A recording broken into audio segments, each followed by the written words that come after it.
श्री गणेशाय नमः। जय माता दी, जय आदिशक्ति, हर हर महादेव, राधे कृष्णा। सभी भक्तजनों का इस पावन कथा श्रृंखला में हार्दिक स्वागत है। भाद्रपद मास महात्म्य का प्रत्येक अध्याय हमें धर्म, नीति, तप और भक्ति की गहन शिक्षा देता है। आज हम सुनने जा रहे हैं भादो मास महात्म्य कथा अध्याय 22, जिसमें छुपा है वह अमूल्य रहस्य कि जिस प्रकार सच्ची श्रद्धा और दृढ़ संकल्प से मनुष्य अपने जीवन के दुखों से मुक्त होकर परम शांति और आनंद को प्राप्त कर सकता है। तो आइए श्रद्धा और विश्वास के साथ कथा का श्रवण करें। पुराणों में वर्णित है कि एक समय की बात है, नर्मदा तट पर अनेक ऋषि मुनि तपस्या और यज्ञ में लीन थे। यह वही काल था जब धर्म की रक्षा हेतु देवगण और साधुजन निरंतर साधना किया करते थे। उन ऋषियों में से एक थे महर्षि शीतलानंद। उनका जीवन पूर्णतः व्रत, उपवास और प्रभु भक्ति में व्यतीत होता था।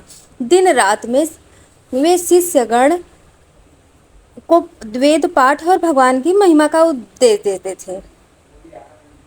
एक दिन महर्षि ने के आश्रम में एक निर्धन ब्राह्मण दंपति आया।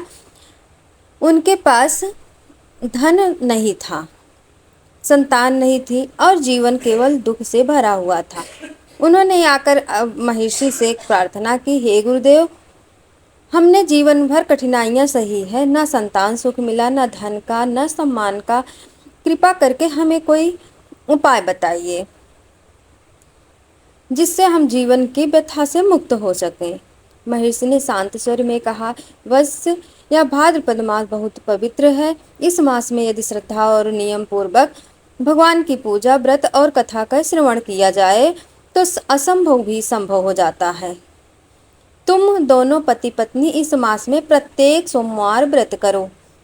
प्रतिदिन दीपक जलाकर हरि नाम का संकीर्तन करो और भक्ति में मन लगाओ। ब्राह्मण दंपति ने आदेश मानकर पूरे भाद्रपद मास में नियम पूर्वक व्रत, पूजन और भजन किया। वे सुबह नदी स्नान करते, तुलसी को जल अर्पित करते और संध्या को दीपक जलाकर भगवान की स्तुति गाते। उनकी भक्ति देखकर गांव के लोग भी प्रभावित हुए।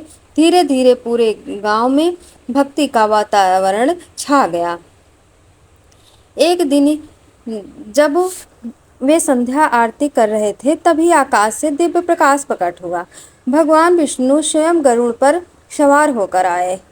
उनके दर्शन से पूरा वातावरण अलौकिक हो गया।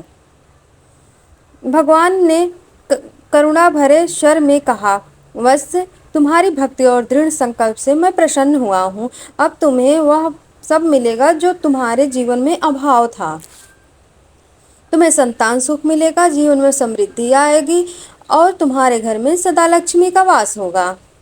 भगवान के वचन सत्य हुए। कुछ ही दिनों में ब्राह्मण दंपति को एक तेजस्वी पुत्र की प्राप्ति हुई। घर में आनंद छा गया। गांववासी भी यह देखकर श्रद्धा से भर गए और सबने भाद्रपद मास के व्रत का पालन शुरू कर दिया।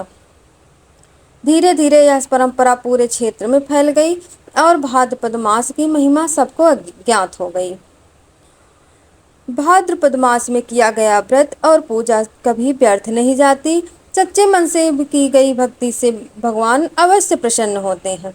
चाहे जीवन कितना भी दुखमय क्यों ना हो, श्रद्धा और विश्वास से वह सुखमय बन सकता है। जो भी भक्त इस अध्याय की कथा का श्रवण करता है, वह पापों से मुक्त होकर मोक्ष की और पुण्य का भागी बनता है। निर्धन को धन मिलता है, निसंतान को संतान सुख मिलता है, रोगी को आरोग्य मिलता है और सबसे बढ़कर मनुष्य के जीवन में शांति और भक्ति का वास होता है। तो प्रिय भाइयों और बहनों, भक्तजनों, आपने सुनी भादो मास महात्म्य कथा अध्याय 22। आज है यह कथा आपके लिए जीवन में नई प्रेरणा और भक्ति की ऊर्जा लेकर आएंगी।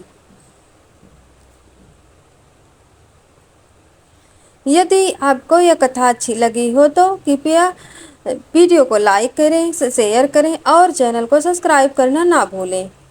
आपकी एक प्रतिक्रिया हमें और भी उत्साह देती है कि हम आपके लिए ऐसे ही दिव्य कथाएं और प्रेरणादायक कथाएं लाते रहें। जय माता दी।